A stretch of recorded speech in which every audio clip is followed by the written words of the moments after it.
वफाकी वज़ीर इत्तलात अताउल्लाह तारड़ साहब ने लाहौर में नून लीगी कारकुनों से खिताब किया। उन्होंने कहा खैबर पख्तूनख्वा में एक जमात की 12.5 साल से हुकूमत है, वो सूबे में एक भी तरक्याती काम नहीं करा सकी। सूबाई हुकूमत ने खैबर पख्तूनख्वा को खंडर बना दिया। पेशावर में बुज़ार प्लस प्लस की हुकूमत का जलसा अवाम ने मुस्तरद कर दिया। जेल में कैद जहनी मरीज ने 190 मिलियन पाउंड की मेगा करप्शन की है।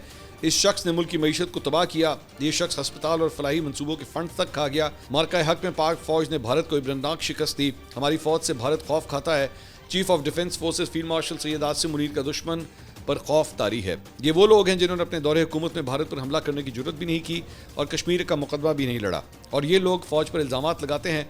उनकी बहनें भारतीय मीडिया पर जाकर फौज पर इल्ज़ामात लगाती हैं। उनके बयान भारत और अफगानिस्तान की मीडिया पर चलते हैं।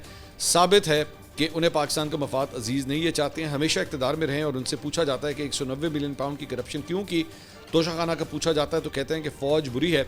ये अपनी नाकामियाँ छुपाने के लिए फ़ौज को बुरा कहते हैं, जिसने अपनी से 5 गुना बड़ी भारतीय फ़ौज को शिकस्त देकर उस पर तनकीद करते हुए उन्हें शर्म आनी चाहिए। 9 मई को कोर कमांडर हाउस पर हमले की वीडियोज़ देखें। उनकी बहनें हमले में मौजूद हैं। उन्होंने फ़ौज को कमज़ोर करने के लिए वो काम किया जो दुश्मन नहीं कर सका। तहरीक इंसाफ की बुज़दिल हुकूमत ने भारत के खिलाफ कोई आवाज़ नहीं उठाई। PTI के सोशल मीडिया अकाउंट्स रियासत के इदारों के खिलाफ गुमराहकुन प्रोपेगेंडे में मुलव्वस हैं। तो अताउल्लाह तारड़ साहब जो हैं वो भी ज़ाहिर बात है पाकिस्तान तहरीक इंसाफ के ऊपर जो है वो अटैक्स कर रहे हैं।